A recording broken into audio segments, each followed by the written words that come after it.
What is up, everybody? Welcome back to the podcast. Gabe Yanez and I, we are deep in the talk about a recent social media post we put up.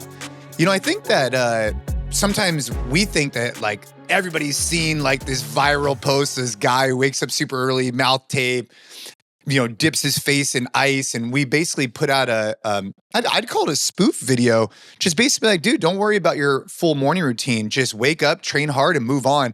And some of the comments have been pretty interesting, pretty funny. Gabe, my favorite one, by far, my favorite one, was some dude in Spanish wrote like, your circadian rhythm is getting thrown off. I can't follow you anymore because basically I put the timestamp at 3 a.m. when I woke up. And it was just, again, it was just a play on what this guy was doing, right? And this guy's like, I can't follow you anymore because your circadian rhythm's going to be off and whatnot. So I wrote back, I was like, bro, read the comment, or read the caption and watch the full video. And he's like, oh. And then he writes back, he goes, oh, I watched it. I refollowed you, all good, or something like that. You saw that one, Gabe? That one was funny. Yeah. I mean, listen, whether people have the context of a joke or not, I think if you're taking someone else's social media posts that seriously, that you have to like take the time and it has that much of an impact on you, I would venture to say that that's an issue that probably needs addressing, to be honest. I think that, and I hope people agree with me. I see things on social media that I definitely disagree with. I see stuff on social media that I'm definitely like, this messaging isn't helpful, whether it's for parents, whether it's for men, whether it's like bad fitness advice, whether it's bad nutrition advice.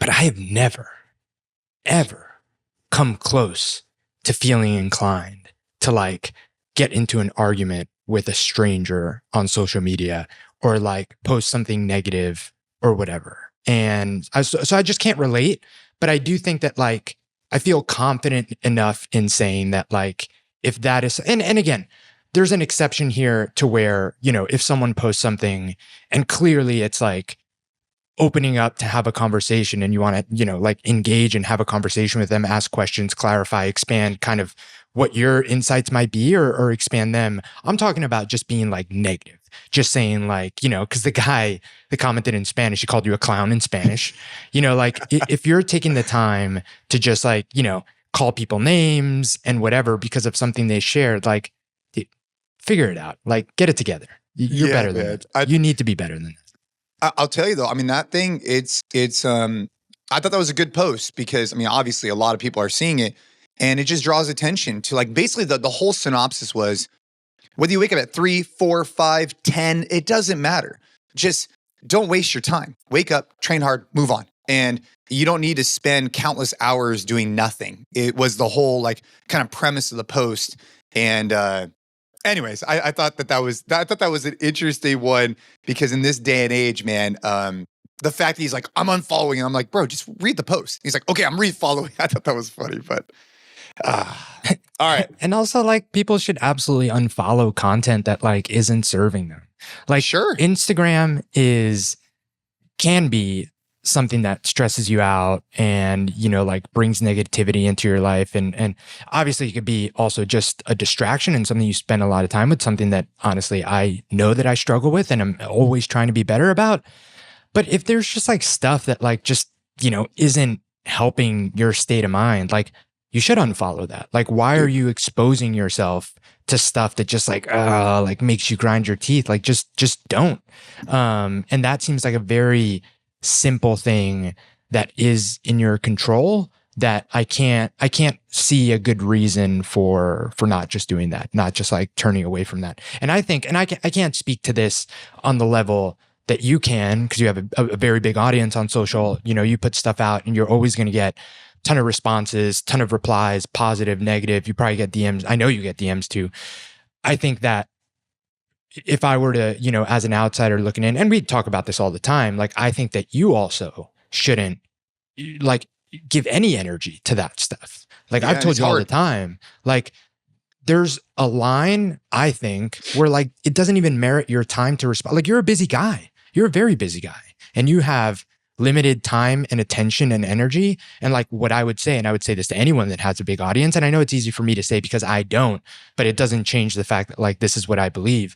Like that's energy that could be spent on your family, that could be spent on work, that could be spent on other projects. And even if it's a tiny bit, even if it takes you like 2 minutes to go in there and to respond to the guy that called you a clown and completely misunderstood your post, you're choosing to take away from all those other areas and give him a little bit of your attention and energy.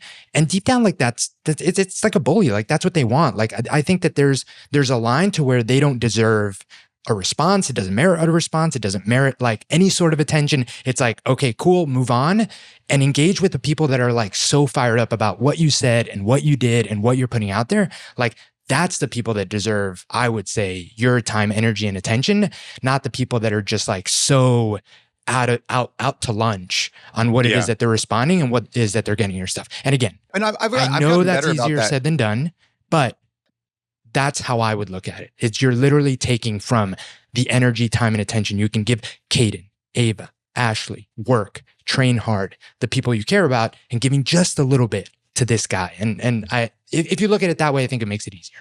Yeah. I've gotten a lot better about it, but even like, dude, every day it's just easier said than done. Easier said than done. I get it.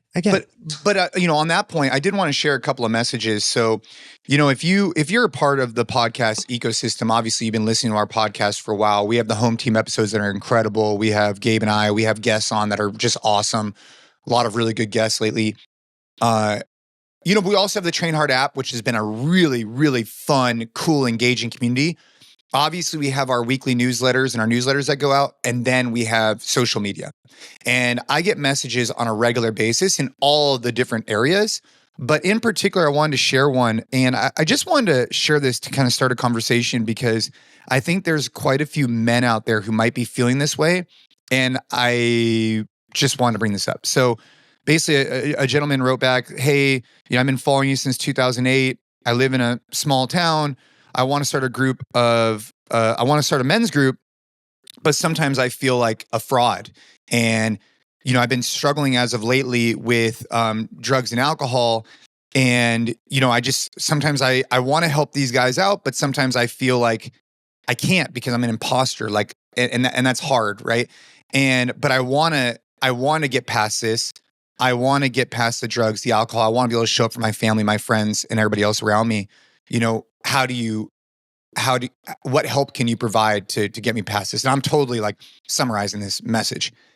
And what I told this person was that everybody has different struggles in life, and everybody listening to this podcast in one way, shape, or another has different journeys, and there's going to be ebbs and flows. I know for us, my family right now today, things are good. My daughter got into the high school that she's been looking for. My son's been doing well. My wife and I have a good relationship. Like there's a lot of pros, but it hasn't always been that way. A year ago, we were deep in the dirt with some mental health stuff. That was like really, really difficult. And I think that life goes in ebbs and flows. And I think that when you have friends, you need to pull each other up and you need to find people and you might be thriving, so pull them up. And they might be hurting, so then find those people and help them out. But I think that when you look at it through the lens, maybe you could call this faith, maybe. But what I told this guy was like, dude, maybe God or whoever you want to believe in, put this in your life so that later on you can relate to someone and make a bigger impact. And I just want to share that here because I think that if you're going through anything in life, whether it's from mental health to drugs to alcohol to you name it, I do believe that if you could put yourself in the state of mind to what can you learn from this, you can go help others and help yourself in the future, then it just becomes something better than just being a shitty situation. So in this particular case, if you're struggling with drugs and alcohol and you want to get back on the path, remind yourself of your why and tell yourself that, dude, however you get out of this mess, right, or mix, you're going to be able to then share that message. And it's going to be even more powerful because you're sharing from a personal experience. And that's the only way I could find any positive when you're going through something difficult. So I wanted to bring that up and have a conversation about it, Gabe. Now that you're a year removed from, the stuff that you alluded to in last year, just being a lot tougher and the whole family going through a lot. What do you think helped you in those times not, lean on self-destructive habits, because I think that, that does end up being something that, pushes a lot of men and women over the edge, right? Like it's when the stress feels so overwhelming, when it feels like, like nothing's going right. And it feels like you're just, even though, yes, this too shall pass, that in the moment, it literally feels like forever. And it's easy then to want to distract or numb with any array of things, right? Alcohol, drugs, gambling, whatever, you name the thing that is going to be in some way, shape, or form self-destructive. What do you think, like what for you allows that to like not be the case? Because, I mean, you've been through the ringer and I know you really well, and that's never been how you've dealt with these things. I think that's very admirable, obviously, but what do you think is like, what's the advice there now that you're a year removed? So let's go back, because I think this is a great conversation. When Ava was first diagnosed with leukemia and I'm in the hospital, you have a few options, right? And of course, your support system makes a big difference here. And like, there's so many factors here, but it's like, am I going to go get drunk all day at night? Is that what I'm going to do? If I'm living in the hospital, am I going to do that? Is that going to help me? Like, I had to ask myself, like, what is actually going to help me through this process? And drugs and alcohol wasn't going to help me. The only thing that was going to be able to help me was clearing my mind through meditation, finding the faith, and then obviously exercise. And that was like my outlet. And so I guess I just had to reflect on like, dude, out of all the things that I could like attach to and find as like my like anchor to get through something difficult, let's list them all, right? There's what's going to numb that moment. It's hard workouts, it's cold plunging, it's deep sauna, it's faith, it's drugs, alcohol, and addiction to other stuff, right? Well, out of all those things, if you really lean on the ones that you could actually do and not have negative impacts in your life that are catastrophic, those were the ones that I leaned on, because I told myself, dude, we have so much going on right now. I can't get myself into a worse position. I need to get myself in a better position. And so I leaned on fitness. It was kind of like, I guess, like the daily reminder, like, what am I going to do? Wait, hang on. You're going to go, numb yourself with a bunch of alcohol? Well, you're not going to show up great the next day. And then what, you're going to do that every day? You can't do that.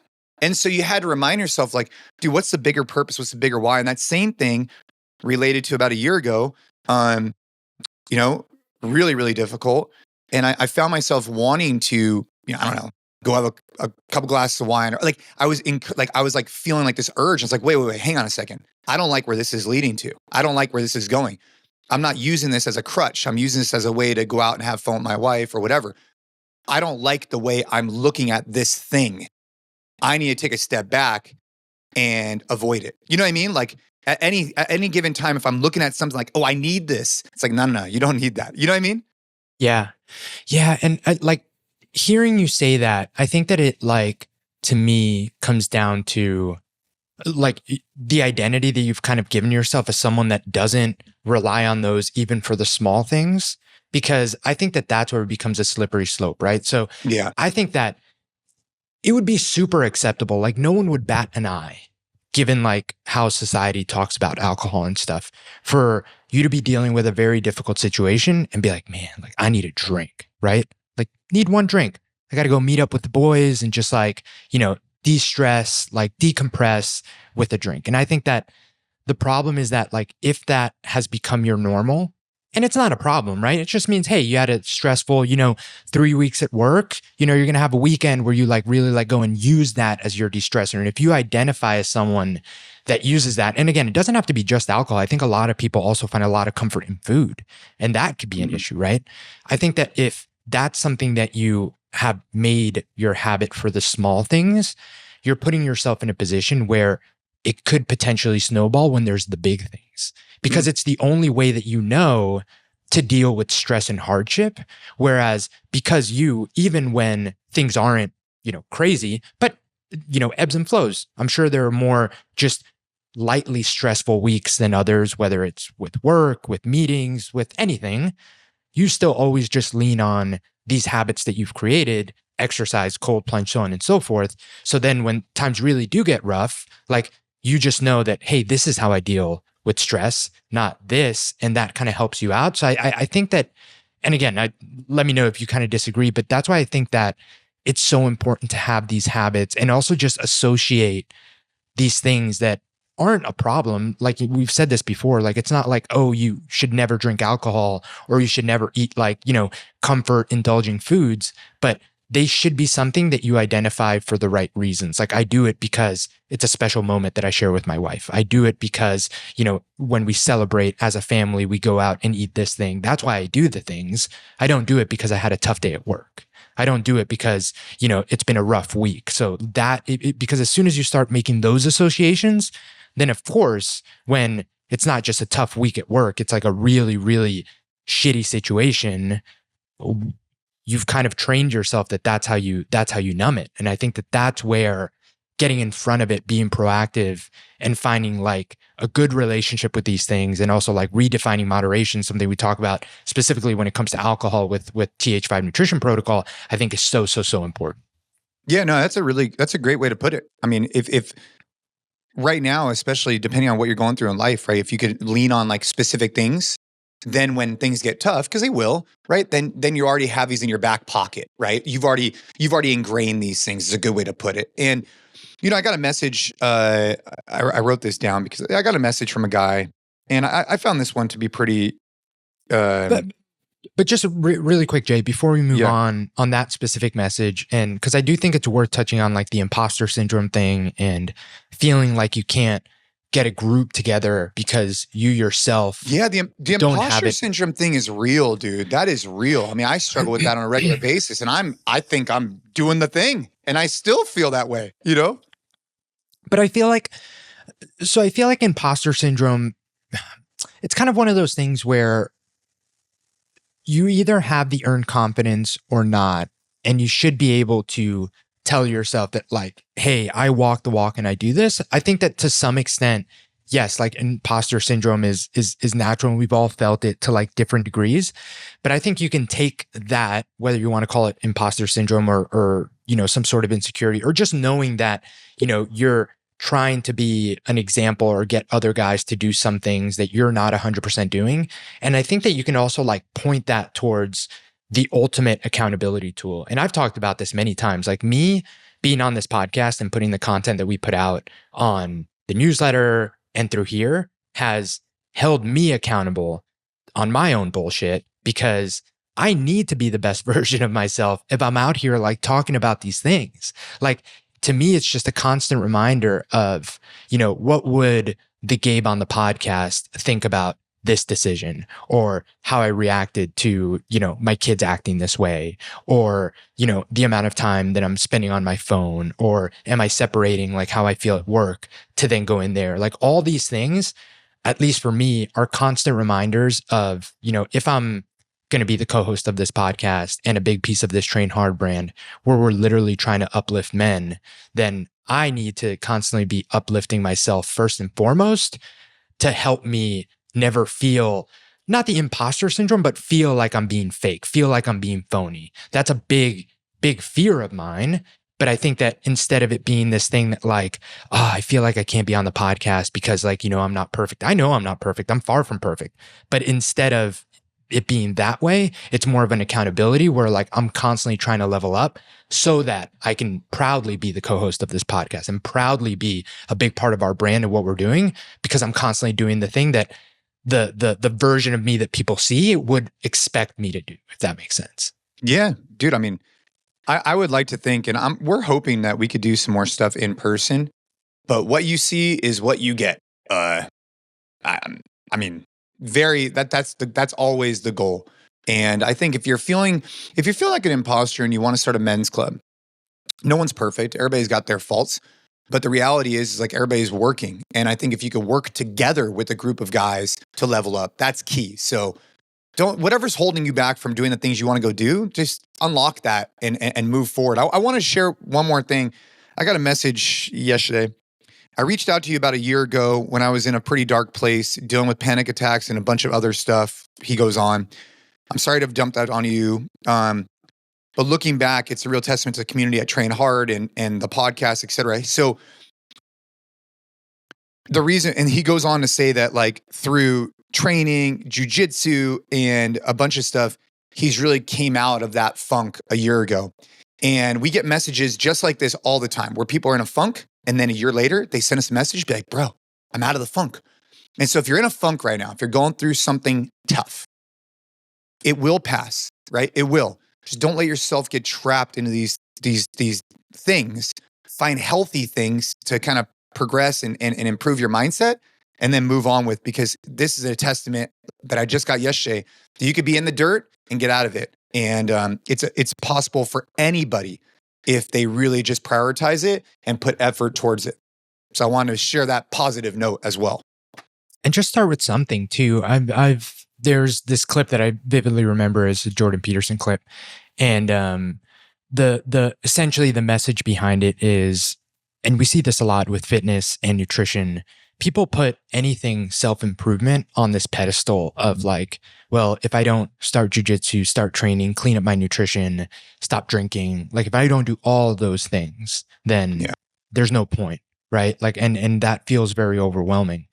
But in this clip, he explains how you just have to set the bar lower. Like you have to continue to set the bar lower. Like you're in a place where even the smallest change, waking up a little earlier, getting one workout in a week, making, one different decision with your nutrition, cutting out one night of drinking a week. Like if you're in a place where that is a positive change, great.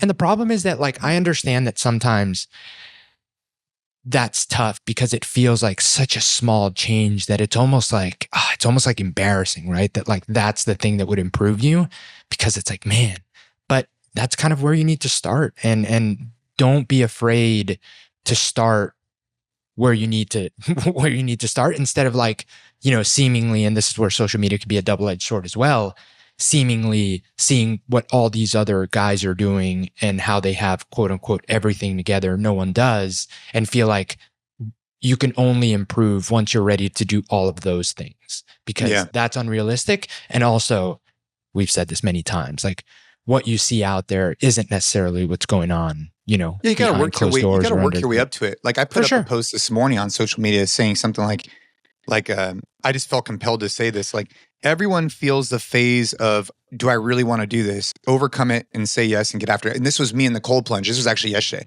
I went into the cold plunge and I was filming it. I put my phone on a tripod or whatever. There's no one else around. It's just me. And I'm like, all right, I'm gonna go get in the cold plunge. I'm filming this, so I got to make it look, cool. And I'm like, I go stand there and I'm just standing there. And I probably stood there. I cut it a little bit in the clip because no one wants to watch me stand there for a minute. But I'm just standing there. And I'm like, I do not want to do this. I really don't want to do this. And then I get down to like my hands on thing. I'm like, I really don't want to do this again. And then I finally went in. And I think that the reason why I shared that is because everyone, including me, has that moment where like, dude, I really don't want to do this. And that could be for you. It could be not wanting to go for a walk, not wanting to go train, not wanting to do this. For me, it's the cold plunge. I really don't want to do it. But get past it and move on. So that's the tip of the day. And that's such an important muscle to flex, man. And it's an important reminder for people like us that, it's easy to say, hey, we go out of our comfort zone because we train almost every day. But you have to remember, like, there's zero resistance there for someone like you. Zero. Like, if anything, there'd be some resistance to like, hey, Jay, don't train for a week. That would be really tough for you. So for you, that doesn't serve the purpose of flexing that muscle of, I don't want to do this, I don't want to do this, and making yourself do it. For a lot of people, that is the gym. For a lot of people, that is the alarm going off at 5 and saying, I committed that I was going to go work out at 6 a.m. and they don't want to do it. For you, spring out of bed, go out, open the garage, get it done. You feel better afterwards. And I think that and I'll speak for myself, like that's been something where you have to find the thing that you don't want to do and do it, because fitness doesn't serve that purpose for me anymore either. It just doesn't. There are some days where I have like a specific thing either programmed or planned that like, yes, does take a little bit more, like the 2K row that I had to time trial again.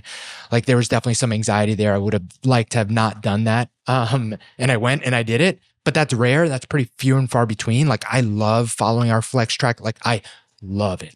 The Dude, whole reason my legs are so sore. So Danny comes over this morning, and Danny comes over. I should forward you the text. He texts me, he's like, "Hey, bro, I'm ready to train, but I can't train legs today." And I was like, he's like, I couldn't sit on the toilet.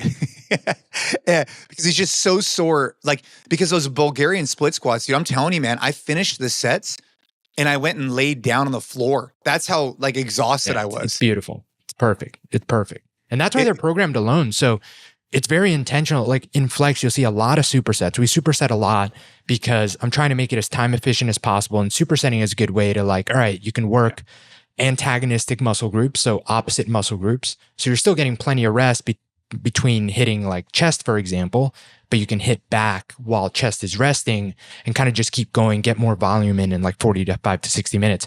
But the Bulgarian split squats, I'm sure you remember, those are programmed alone. It's like literally just do this, rest. Trust me, you'll need it. It was 20 each. It was 20 each leg for Bulgarian split squats, which were just impactful. So, hey, I got a question for you. Well, you cut me off mid-thought. So just to finish my thought, I genuinely love the programming that I write, which I think is important because that's what's going to keep you consistent.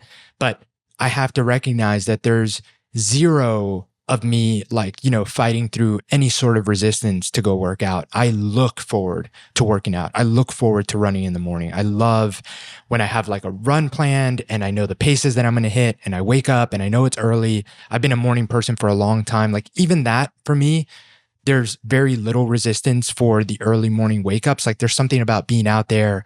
We live out in the country. There are no street lights. Like it's just me, the headlamp and the stars. It is honestly one of my favorite moments of the day. And then there's nothing better than coming back and the kid's still sleeping so that I can get all that done, shower outside. I have an outdoor shower, which is one of the best investments we ever made. And then get in there and like Shay wakes up and I've done that. So I need to find other things that I honestly don't want to do and do them because I think that that's incredibly important. Yeah, I'd like to say for me, it's that damn cold plunge, dude. Nothing's worse. Dude, for a lot of people, it is. Dude, it's so bad. No matter how long you've done it, that it never gets easier. Anyone that says that like it gets easier after a while is, I don't believe. No, I don't think Caden doesn't bother him that much. I think it's just this youth thing. Speaking of youth, so yesterday he just wants to look tough around you. Well, I mean, he looks, yeah, for sure. Yesterday, I was in charge of the snack shack. This is late last night. Caden had a game, and I was in charge of the snack shack. So I go and I open up this baseball snack shack. I'm like doing the thing. I'm putting the hot dogs on the fryer or whatever you call it. I'm doing all these different things. And this kid comes up. He's like, what did he say to me? He's like, Hi, sir. No, he goes, I want a bag of chips. And I look at him. I was like, what? I was like, what? I was like, the first thing I said, I honestly, I was like, I like took a second. I like paused. Like, how do I want to react in this moment?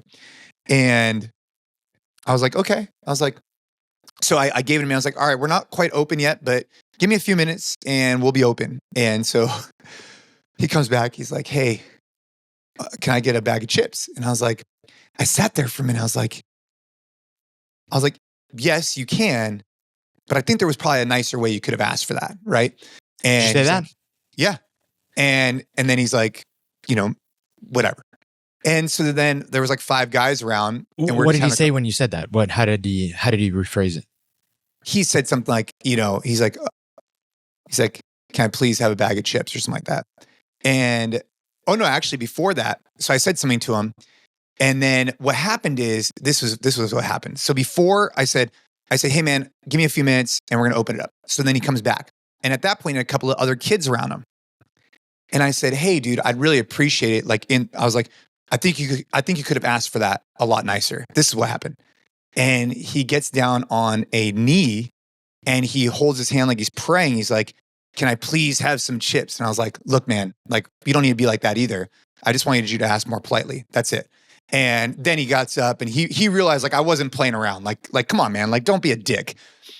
And I had to reflect for a moment. And like there was 5 guys around after that, like adults. And I was reflecting, like when I was that age, I was definitely that kid who'd be like in front of their friends trying to be cool. Like, oh, you want me to be nice? Let me be extra nice. Let me be that guy who's just being a dick. And I look back, it's like, dude, sometimes the way I treated my teachers and stuff, like that wasn't being kind. That was me being a dick. It wasn't like me being cool in front of my friends. It was me being a dick to them. And sometimes I wish I was called out more earlier on. And so I started having a conversation with these 5 guys who I know these guys really well. I'm like, dude, what role do you think we play in like when a kid comes up and says something like that? How should we address it? Because I know if my son did that, I'd want the adult to be like, hey, I don't appreciate the way you asked me that. Can you ask me that in a better way? And trying to develop some better manners. And so we just ended up having this conversation about it. I wanted to bring it up here on the podcast because I think that there's a fine line between, dude, it's not your kid. You're not trying to like, he's not your kid. So you don't need to be over the top. If it's your kid, that's different. Versus, hey, is it better for society to like start developing some of these habits again? You know what I mean? Ooh.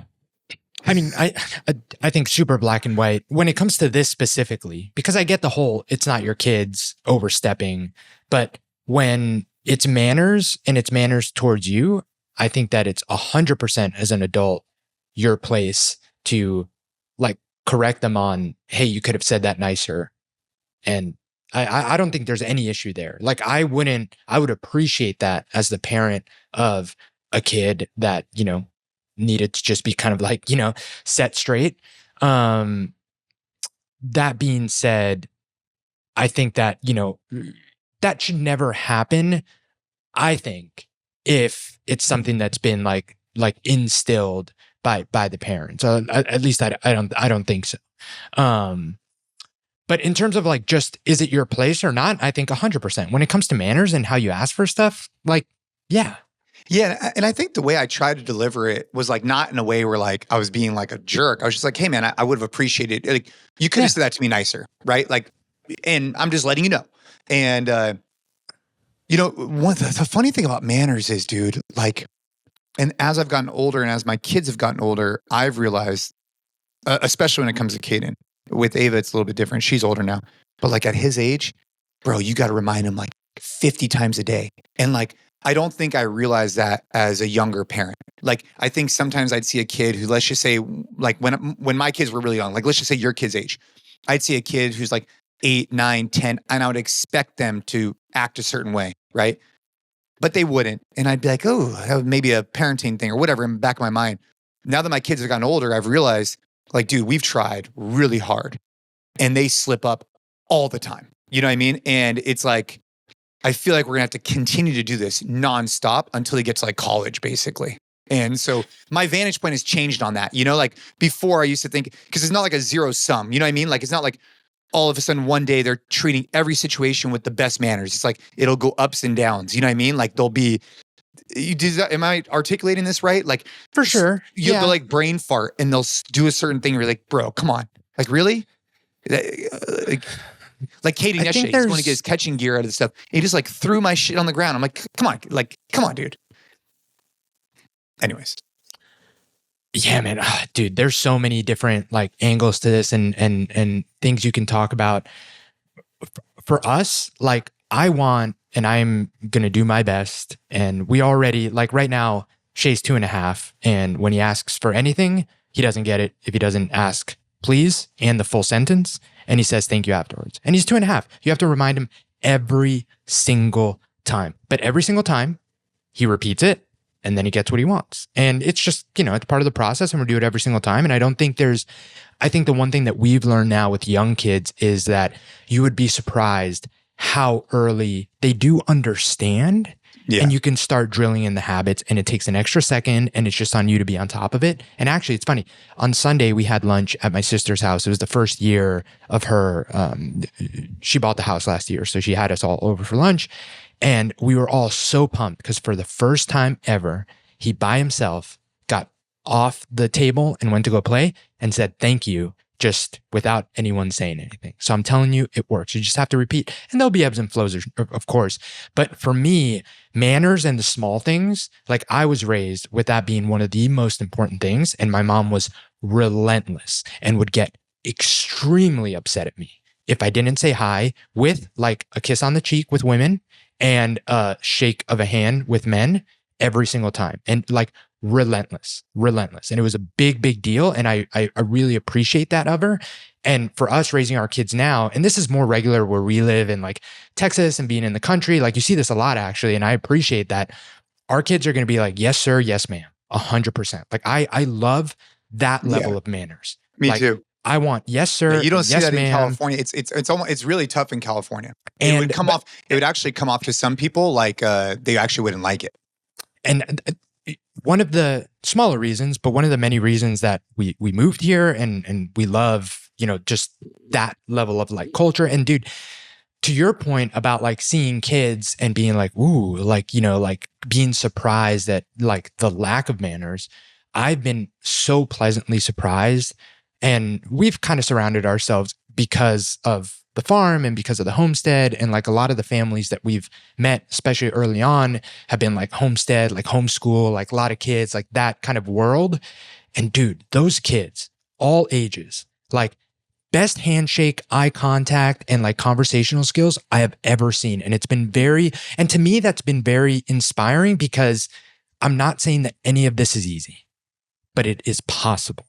And that's what that has shown me. It's shown me that like regardless of social media, regardless of phones, regardless of the time that we live in now, I know that if we do the work and we're very intentional about this stuff, we can raise kids that like can absolutely have good manners, make eye contact with people. Yes, sir. Yes, ma'am. Say hello and like be like surprised because we were surprised. I mean, I was genuinely surprised every time a family would come out because we were either like buying or selling an animal or just someone to come out to help us, and it's so funny. Like all these families have hella kids. So hella kids come out and they come with everyone. And dude, from like the smallest one to the biggest one, they would all come up to me right after the dad said hi, shake my hand. Hello, my name is blank. And that's it. And I was like, this kid's like 4, Yeah. It's like, yeah. Yeah. So, dude, it's possible. A lot of it is cultural. A lot of it is tough when other families aren't instilling that stuff to the point because, monkey see, monkey do. Kids are going to do what other kids are doing. And to your point, with the kid that came to the snack shack, I think a lot of it too is like, if that's what everyone else is doing, like you almost want to like impress them in that way by being that that's guy, the hardest and that becomes part, tough. right? It becomes tough. Yeah, because you don't want to be the odd one out, right? And, For sure. you just want to fit in. It's super tough, man. Super tough. I just figure relentless, and also like, dude, I think that you handled it. I would expect that and hope for that if my kid kind of just came up short a little bit, just getting the reminder, just exactly the way you did. Like, hey, I think you could have done that a little differently. That's it. If I'm not there, like I would love for him to get that from another adult. I would appreciate that. So I think you handled it right. But again, it's definitely, it's always a slippery slope when it's not your kid always. So dude, it's, anyways, I just, it's interesting from a cultural perspective. And then as they get older, I'm just learning because you're right. Like, dude, the people they're surrounded with, like, we just got to keep it going and we got to be relentless. And like the people we surround ourselves with, they're trying to be relentless with their kids too. I mean, it's a full ecosystem. Everybody's trying to level up. It's hard. It's yeah. Well, anyways, so you want to talk about, oh dude, I want to ask you about the piece of content that you, were saying that hasn't been your experience. I'm just curious what you meant. I think it's a good conversation too.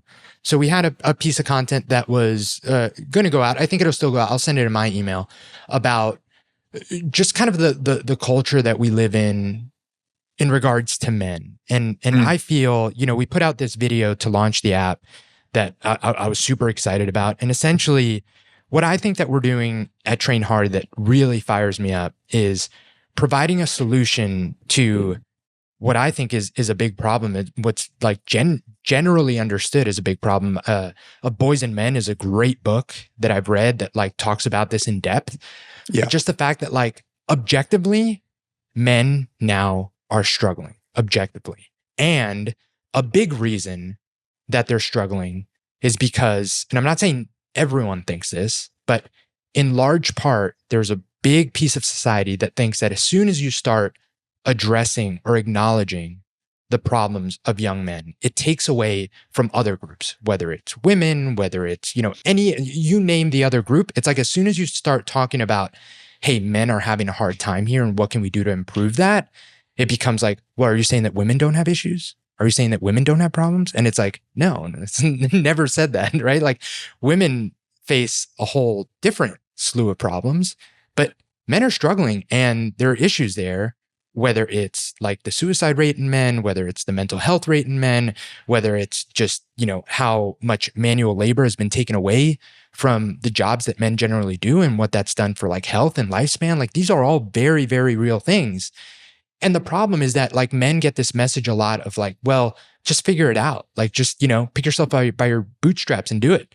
And for women, it's always like, hey, how can we help? How can we make changes, systematic changes to help women? And I think that has kind of led us to where we are now, which is, women in large part are doing much better than they were 10, 20, 30, 40, 50 years ago. There's been a lot of progress and that's great. No one's saying that should stop, that should keep going in that direction. But does that mean that we should ignore, or does that mean that there's this weird zero sum, hey, as soon as we pay attention to this half of the population's issues, we're ignoring this half of the population's issues? I'm not saying that. So anyway, that's kind of the gist of what was going to go out. Yeah, and I know that you said it hasn't been your experience, and so I'm curious what your thoughts were. I think when I read the email, when I read the text, it came off to me a little bit like, this is just my impression, was like, who is me? Like a little bit like negative, a little bit like in the sense like, feel sorry for me. That's what I gathered from it. There was like this, just my perspective. And I think part of it was, whether you've noticed it or not, we live in a culture that's quick to criticize men, but slow to support them. And I think that, and then you go on to the zero sum, which I think, what kind of language do you hear when men are talked about? Dismissive, condescending, sarcastic. I don't necessarily see that around my community. Like, I think that online, I think that when you look at like the statistics, suicide rate, this, that, I think that the people I surround myself with and what I witness is not necessarily what I see on like the social view clips, right? Like the view is fine. And like we've used that as an example of like, dude, like that's whack and we need to change things, right? I think it was just the way it was written to me made it seem like I see these things. And I just, around here, I see that, dude, women want men to be the best expressions themselves, and they're not using these terms. So that's where I was coming from. For sure. But I think that, for putting out, and that makes sense to me, but I think it's important to acknowledge that like, and I live in a bubble too. We both live in very unique bubbles that are, I think, incredibly different from what, if you want to talk about like our country, our nation as a whole is experiencing. And that's who we're trying to serve with Train Hard though, right? Like, I think that we're trying to put out messaging, not for these like, because I would agree with you. I don't see that so much. But here. If you don't see it, I probably see it less. I know, but if you don't see it, and if I don't see it, I wonder if this is just me thinking like, is it just a bunch of propaganda? Like at the end of the day, I agree with you in the sense like women have been elevated. Dude, it's been great. I agree with like the zero sum. I get all that.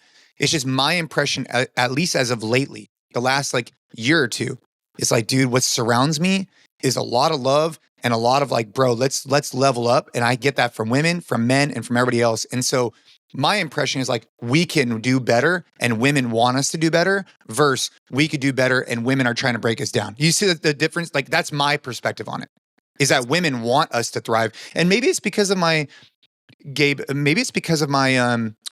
my perspective is that I get messages almost daily from women who are like, dude, I love what you're doing with the men's club, versus men are, you know what I mean? I guess that's why I'm jaded.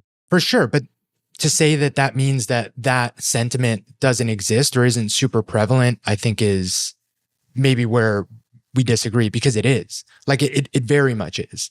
It is in the culture. And I think that, again, the pendulum is swinging in the other direction now, which I think is great. But the whole reason it's had to swing in the other direction is for a long time, that was everything, right? And I think that that's the problem that we are genuinely trying to solve by providing real solutions and inspiration and the tools for any guy that wants to just improve to do so with our training programs, by listening to the podcast, by getting on the newsletter. Like, that's the message. But like, again, there wouldn't be a need for a solution at all if it wasn't a problem in the first place. I think that's where I come from, because again, the whole reason that, for example, college and school in general has, in large part, and again, the book of Boys and Men is great at describing all of this and goes very much into the detail, is because like there have been systematic changes done to make it harder for men to be successful in the way like schooling is done now. Like, school is very much organized from elementary to high school to everything, more so to lend women to be successful in that environment than men. Men learn differently. Men like need to get a lot of energy out physically during the day. Like, you look at all changes of like taking away PE and like all of these things that have been done have essentially left men in a less favorable position. And all of that has been done because like, but your problems don't matter, which I think is what's been the messaging that's been out there, whether, you know, you hear it from the people that, you know, you're around or not. Like, at the end of the day, we're still the result of the same changes to school systems and all that, even where you are. And I think that that's all a result of this like thing that has, yes, swinging in the other direction now, but has been very prevalent. Does that make sense? Yeah, I guess I just have a different vantage point on it, where like, if the message is coming from me and saying, I see these things, I don't see these things. I agree with you where I think that there was probably a time, right, where a lot of this was shifting, but I feel like we've already gone past that. I think in general, what the message is for me more than anything else is I don't think we need to play the victim. I don't think we need to say anything about any of that stuff and just be like, bro, we could all do better. And the Train Hard app has a great solution for it, because I do believe that's the case. I believe that men need purpose. I think they need connection. I think they need brotherhood. I think that they've lacked that. And I believe that we are trying to provide a solution for that. And we're seeing it firsthand, the impact it's having. I mean, it's so crazy, the community section on our app, and just how engaged men are to just have conversations with other guys.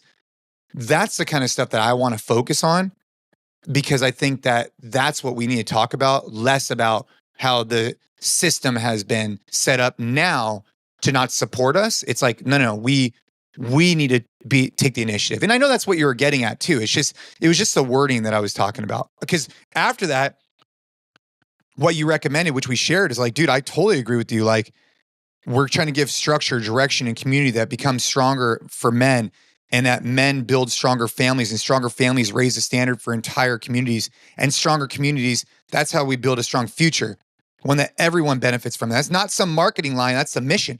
100%. It was just that part before. I was like, dude, it's unnecessary. This is what we're about. Let's fucking run through a brick wall. So that was it. Yeah, I guess I just disagree with like not wanting to acknowledge the problem. I think that acknowledging the problem is a really big part to anything that you want to like have a meaningful solution for. I'm trying to look him up. I forget his name. Like, I mean, I guess we could look up the stats and stuff like that. I guess my thing is like, when these emails are coming from us, I really want it to be like what I've experienced, right? And that's why on this podcast, dude, all I do is talk from like, hey, I was at the snack shack. This is what happened. Let me tell you about it. Hey, I went through this. And it's like, in my experience, I haven't seen men talked about in that way. You know what I mean? That's it. I live on 10 acres in Central Texas and sometimes go like the full week without really leaving, unless it's like, you know, taking my kids to go somewhere and to sleep for a nap. So obviously, like, things that I see firsthand, like there's a lot of issues that are very real issues that I'm never going to see. And I understand that it's a slippery slope to take like what's on social media and what's digital and like say, hey, that's real life. I think that there's a lot of places where something that is a very small minority seems to be like, oh, everyone thinks this. I acknowledge that 100%. But I do think that saying, hey, if I don't see it with my two eyes or experience it from this like very curated people that I surround myself with, which again, I think you and me have been very intentional about who we surround ourselves with. And that's going to mean that we don't see a lot of things that are very real issues and are very real things that are going on. To use that as a litmus test of like, this is an issue or this isn't an issue, I think is seems a little short-sighted to me. But again, that's my 2 cents. I love that. I think this is a great discussion and topic though, because it brings up so many other things, right? Like I think for people listening to the podcast right now, they know exactly what we're talking about. Like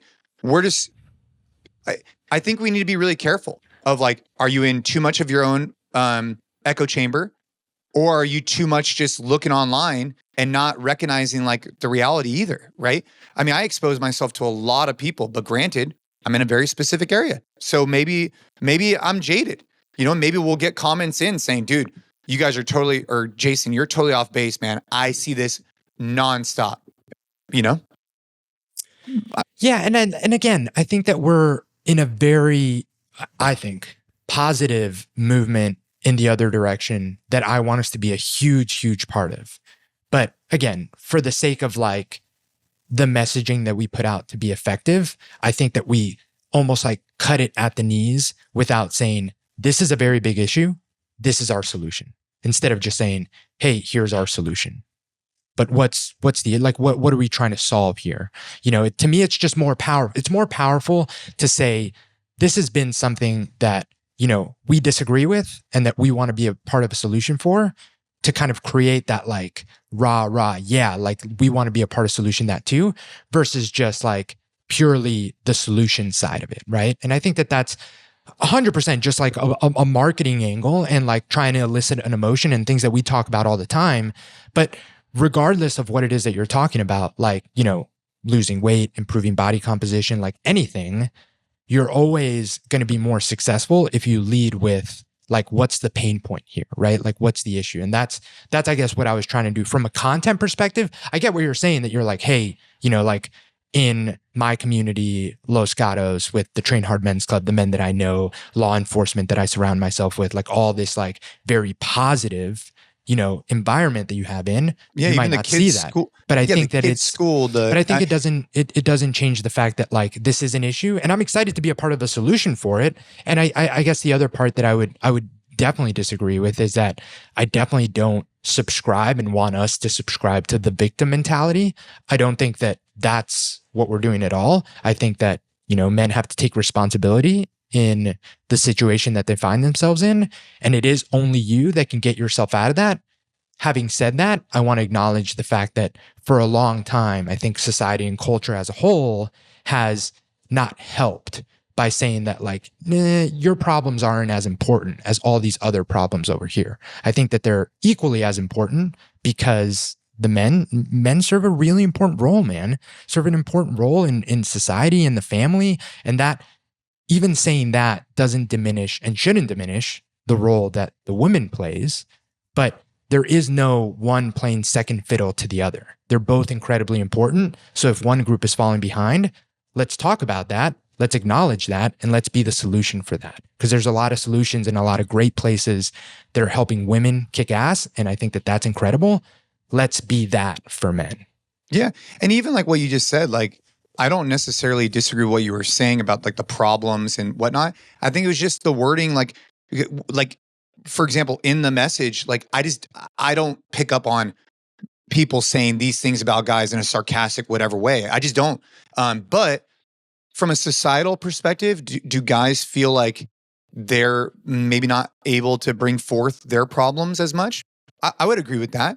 And I think that that's more of like us having to break down the way we communicate. And there's a ton of things that we could take to heart too, right? Like, how do we create a relationship with the people we surround ourselves with? We feel comfortable also bringing those things to the table, because we've been told for so long not to. But that wasn't from women. That could have also been from our dads and from stuff like that. That's a different perspective on it, right? Well, that's true too. Like, I don't think, and that kind of goes back to this zero-sum idea of this issue, that like it's blaming, like, I'm not saying women are at fault for this. I'm not saying that there's any specific group that's at fault. I'm just saying that we've gotten here and it's an issue.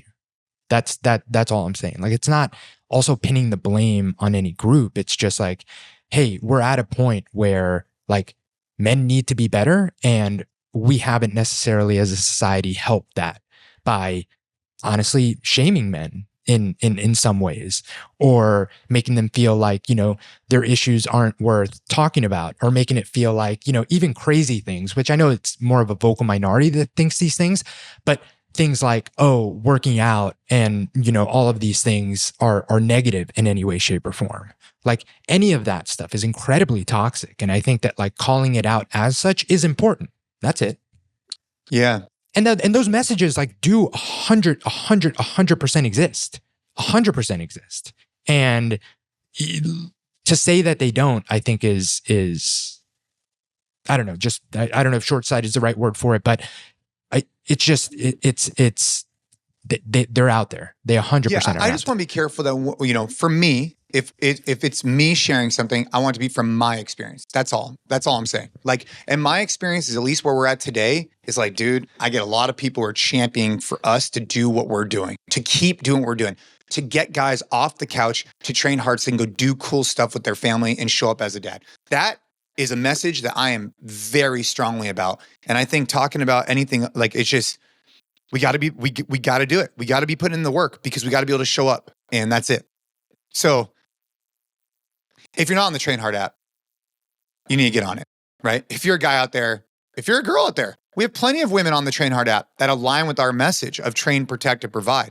We need people on there who want to train, who want to be able to develop a community that's all positive. I mean, it's crazy. It's funny. We've had, I don't know, the app has been around at this point now. It'll be a couple weeks when this releases, but even now, we're like a few days into this thing, and we're having hundreds of messages on there, and all positive. Like, not positive in the sense like having conversations, discussing things, like positive, not like people aren't attacking each other for be like, that's a stupid meal. It's like, no, dude, like, that's cool. Like, and that's what we need. We need more and more of that in society in general, and in particular to help men just level up. So if you're not on the Train Hard app, make sure to check out the podcast show notes, because we have a free trial in there, a 7-day trial, where you can go in there and go see for yourself what we're doing. Because it's bigger than just workouts. It's a much, much bigger than that. It's been about that for a really long time. Gabe Yanez. We have a question, man. We keep forgetting these Q&As, man, dude. We're coming up on an hour, so I was trying to be dude, it's been a good chat. And this question's it's definitely not a quick one, but I think it's worth it anyway, because we do these Q&As for the podcast, and I definitely want to make sure that we're hitting them. Thoughts on women having to choose career versus kids, and how to support that as a husband? Quick 5-minute question. Bro, what was that one that I asked? Who did I ask? I was like, hey, man, just like right before you go, what do you think about testosterone? Super quick. Was that Nick? I forget. But I have a meeting right now with Customs and Border Protection. Oh man, thoughts on women having to choose career versus kids, and how to support that as a husband. I mean, dude, I just got reached out to this medical doctor who's in the mindset fitness space, and she's very successful woman. I think talking to someone like that to answer this question would be much more impactful, because as far as I'm concerned, I have not had that experience of how do I support a wife who wants to have a career as a husband. I've never experienced that, and I'm sure there's so many nuanced little pieces you have to be sensitive of and understanding of. I mean, what do you think, Gabe? I mean, I don't want to speak out of line here. I haven't had that experience. Yeah, I mean, so I can speak from the perspective of, we had every intention with Shay. Ariel got very generous maternity leave with the company that she was working on. And she was 100% going to go back to work, and we were going to figure it out. She loved the job, loved the company she was working with, but something just switched when she had Shay, and she was like, I don't want to spend any time away from him and our kids. And we had a talk, and obviously it was figuring out going from 2 incomes to 1. And I was really happy that we could make it work. I know that might not be 100% feasible, but I think that, at the end of the day, it's having an honest conversation about what it is that your wife wants and why, right?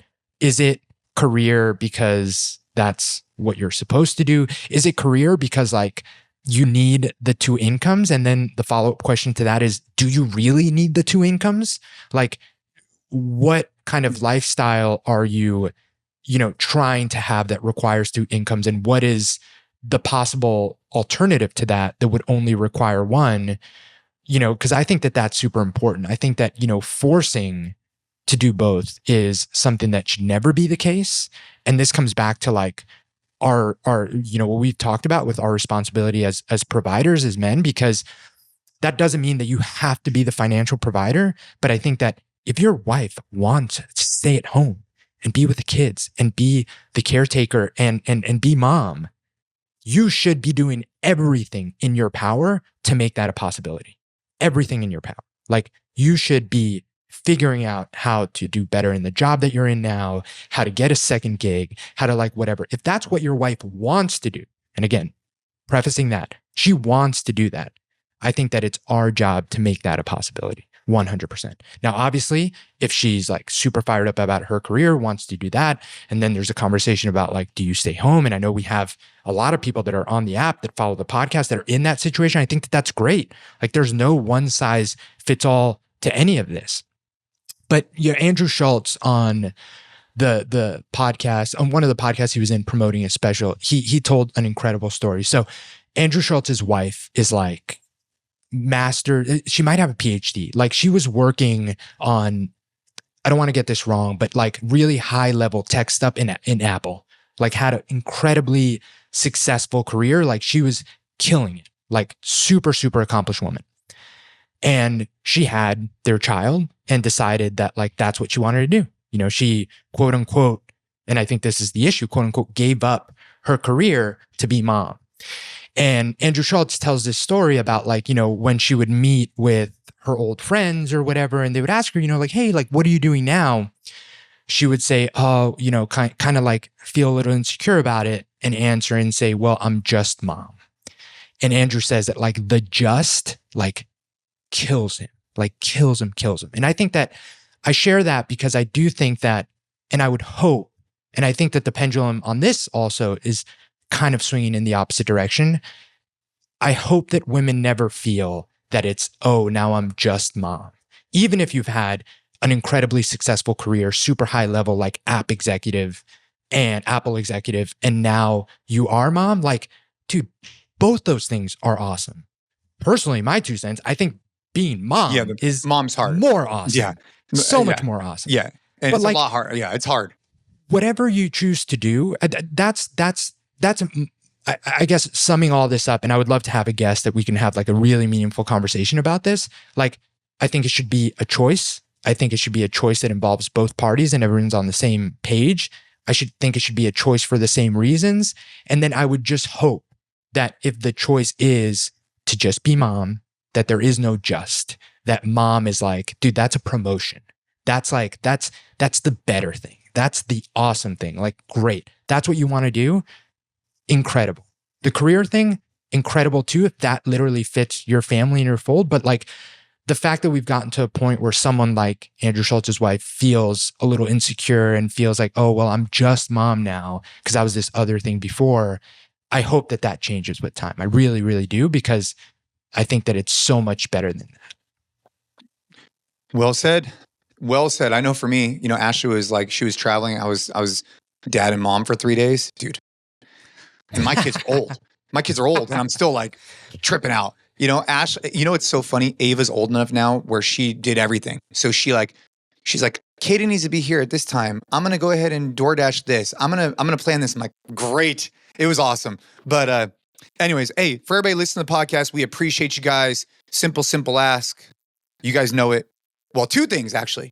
Make sure to check out the Train Hard app, and then also leave the podcast a rating, review, or share this episode with a few friends and be like, dude, these guys were riffing on this. I found value in this.